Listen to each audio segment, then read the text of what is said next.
বিধায়ক দিলীপ মণ্ডল তার পৈলানের বাড়িতে পুলিশি হানা, কেন, কি অভিযোগ তার বিরুদ্ধে জানবো সরাসরি। আমার সঙ্গে রৌনক রয়েছে। রৌনক,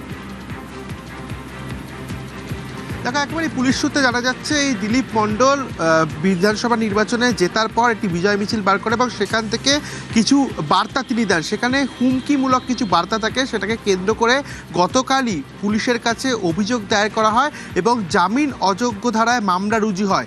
এই বিষয়টিকে মূলত কেন্দ্র করেই আজ তার পৈলানের যে বাগান বাড়ি এবং যে বাড়ি এবং অফিসে তিনি থাকেন, এই দুটো বাড়িতেই পুলিশের তরফ থেকে তল্লাশি অভিযান চালানো হয়। কেন্দ্রীয় বাহিনীকে সঙ্গে করে এই তল্লাশি অভিযান গতকালকেই এই হুমকিমূলক বার্তা তিনি ছড়াচ্ছিলেন, এই বিষয়টাকে কেন্দ্র করেই গতকাল থানায় অভিযোগ দায়ের করেন বিজেপি কর্মী এবং সেই অভিযোগের পরিপ্রেক্ষিতে পুলিশ জামিন অযোগ্য ধারায় মামলা রুজু করে এবং তাকে খুঁজতেই, তার সম্পর্কে জিজ্ঞাসাবাদ করতেই কিন্তু তার এই পৈলানের বাগান বাড়িতে কিছুক্ষণ আগেই পুলিশ আসে। প্রায় 4.5 ঘন্টা ধরে তার এই বাগান বাড়িতে তল্লাশি অভিযান চলে। তার ছেলের সঙ্গে পুলিশ কথা বলে এবং যারা যারা রয়েছে তাদের সঙ্গে কিন্তু পুলিশের তরফ থেকে কথা বলা হয়। রৌনক সঙ্গে থাকো। তুমি বলছিলে যে যে তার যে বক্তব্য, তার যে ভাষণ, যে হুমকির অভিযোগ তার বিরুদ্ধে, সেই হুমকি, সেই ভাষণ শুনবো একবার। এখানে জায়গা নেই, সূত্রে যাক, নাহলে ওই পেটে পাটুল দেখ সব নারী মুড়ি বার করে দেবে। এখানে উন্নয়ন চলছে, উন্নয়ন চলবে। এদের টাইম দিলাম 15 দিন, তারপরে আর 7 দিন, তারপর লাস্ট বর্ডার। কত বড় ক্ষমতা, কত বড় হিম্মত, কত বড় লড়াইয়ের লোক আছে দেখে নেবো। আমরা পুলিশকে ভয় পাই না, পুলিশের সঙ্গে অনেকবার লড়েছি। পার্টি অফিস যারা ভেঙেছে তাদের রেহাই নেই। আদায় করে যাতে নিতে না পারি তাহলে আমার নাম দিলীপ মণ্ডল নয়। গতকালই দিলীপ মণ্ডলের বিরুদ্ধে জামিন অযোগ্য ধারায় মামলা হয়েছে আর আজ তার খোঁজে তল্লাশিতে পুলিশ। রৌনক, দিলীপ মণ্ডল কোথায়? তাকে কি পুলিশ পেয়েছে? দেখা এখনো পর্যন্ত তাকে পুলিশ খুঁজে পায়নি, সেই কারণেই তার এই যে বাগান বাড়ি পৈলানে, সেই বাড়িতে অভিযান বাগান বাড়ি রৌনক, এই বাগান বাড়ির চেহারাটা একবার আমরা দেখাই, কারণ এই বাগান বাড়ি মানে যে কোনো একটা আধুনিক রিসোর্ট, একটা মানে দামি রিসোর্ট বলা যেতে পারে, দামি রিসোর্টের মতো, যেখানে ফোয়ারা আছে, যেখানে দেখা যাচ্ছে গুহা রয়েছে, যেখানে মানে অনেক অনেক রকম শোপিস রয়েছে।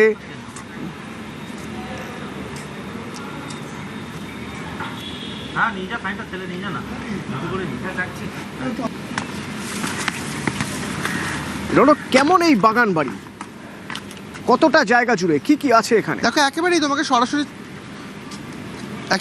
সরাসরি চিত্রটা দেখাবো। এক বিলাসবহুল রিসর্ট, যেটা তুমি বলছিলে, এখানে প্রথমেই ঢোকার পরই রয়েছে এরকম বড় একটি সুইমিং পুল এবং তারপরেই রয়েছে এক্সোটিক বার্ড, অর্থাৎ ম্যাকাও থেকে শুরু করে বিভিন্ন বিদেশি পাখি এর ভেতরে রয়েছে এবং বিস্তীর্ণ প্রায় 15 থেকে 20 কাঠা জমি জুড়ে এই বাগান বাড়ি এবং সুইমিং পুল থেকে শুরু করে ম্যাকাও পাখি, গুহা, ফোয়ারা, যেখানে কিনা যে রাত্রি হলে যেখানে ওয়াটার শো হওয়ার মতো ব্যবস্থাপনা রয়েছে।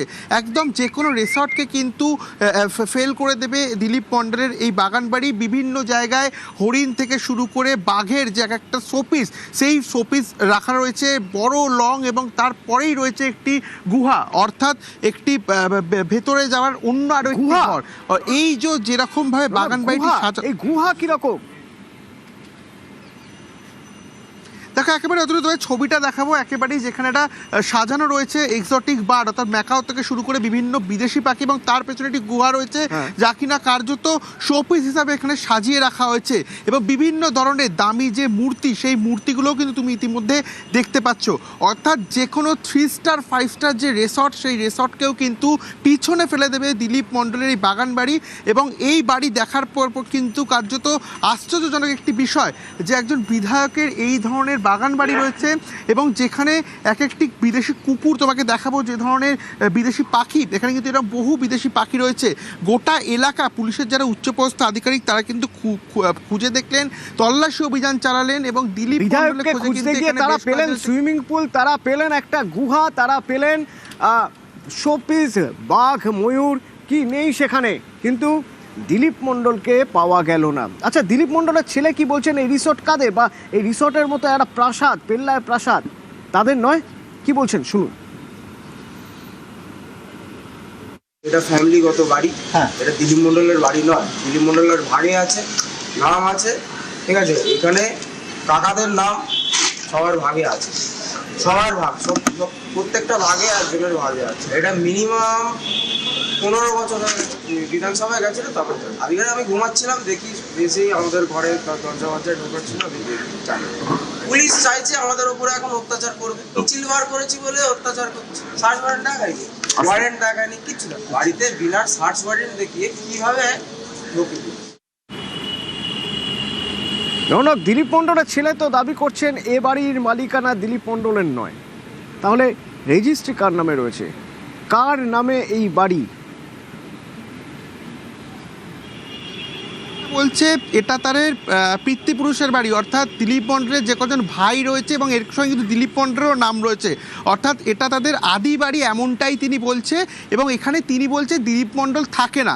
সেক্ষেত্রে আমরা এটা জানতে পারছি যে এই দিলীপ মণ্ডলের ভাই থেকে শুরু করে এরকম তার যে কজন ভাই রয়েছে এবং দিলীপ মণ্ডল তাদের নামেই কিন্তু এই বাড়িটি রেজিস্টার রয়েছে। পাশে আরেকটি যে বাড়ি রয়েছে সেখানেই দিলীপ মণ্ডলের অফিস এবং দিলীপ মণ্ডল থাকে। সেক্ষেত্রে তার ছেলে পরবর্তীতে স্বীকার করলো যে এটা তাদের পিতৃপুরুষের বাড়ি। কিন্তু এই বাড়িকে ঘিরেই যে একটা বিলাসবহুল রিসর্টের মতো চিত্র ফুটে উঠলো, এখানেই কিন্তু প্রশ্ন উঠছে যে একটা বাগান বাড়ির ভেতরে কার্যত রাজপ্রাসাদের মতো চিত্র, সুইমিং পুল থেকে শুরু করে বিদেশি পাখি, এক একটি বিলাসবহুল মূর্তি থেকে শুরু করে তোমায় দেখো পাশেই যেটা বলছিলাম তোমাকে যে পুকুর, এখানে কিন্তু ফোয়ারা রয়েছে। অর্থাৎ রাতের বেলায় এখানে যে ওয়াটার শো, সেই ওয়াটার শো অর্থাৎ একেবারে ব্যবস্থা রয়েছে। এবং তোমাকে আবার বাগান বলা যেতে পারে, যে সাজানো বাগান দেখে এলেন পুলিশ কর্মীরা বা পুলিশের তদন্তকারীরা, কিন্তু বিধায়কের দেখা মিলল না। দিলীপ মণ্ডলের পাশে একটি অফিস আছে, বাড়ি আছে, এবং এটা তার ছেলের দাবি এটা পৈতৃক সম্পত্তি। অর্থাৎ দিলীপ মণ্ডলের যারা রয়েছেন, ভাইয়েরা রয়েছেন, তারা সবাই এর শরিক রয়েছেন। এটা দিলীপ মণ্ডলের একার নয়, দাবি করা হচ্ছে। পরবর্তীতে কাগজপত্রে হয়তো সঠিক প্রমাণ পাওয়া যাবে, কিন্তু দিলীপ মণ্ডল যাকে খুঁজতে পুলিশ আজ গিয়েছিল, সে দিলীপ মণ্ডলের বিরুদ্ধে অভিযোগ কি? সে দিলীপ মণ্ডলের বিরুদ্ধে একটি ভিডিও রয়েছে, ভাইরাল হয়েছে, যে ভিডিওয়ে দেখা যাচ্ছে যে হুমকি দিচ্ছেন তিনি। এই অভিযোগ করা হয়, এফআইআর দায়ের করা হয় তার বিরুদ্ধে, এবং গতকালই জামিন অযোগ্য ধারায় মামলা করা হয়। আজ পুলিশের অভিযান, কিন্তু কোন ভিডিও, সেখানে তিনি কি বলছেন শুনুন। ক্রিমিনাল এখানে জায়গা নেই, শুধরে যাক, নাহলে ওই পেটে পাটুল দেখ সব নারী মুড়ি বার করে দেবে। এখানে উন্নয়ন চলছে, উন্নয়ন চলবে। এদের টাইম দিলাম 15 দিন, তারপরে আর 7 দিন, তারপর লাস্ট বর্ডার। কত বড় ক্ষমতা, কত বড় হিম্মত, কত বড় লড়াইয়ের লোক আছে দেখে নেবো। আমরা পুলিশকে ভয় পাই না, পুলিশের সঙ্গে অনেকবার লড়েছি। পার্টি অফিস যারা ভেঙেছে তাদের রেহাই নেই। আদায় করে যাতে নিতে না পারি, তাহলে আমার নাম দিলীপ মণ্ডল নয়।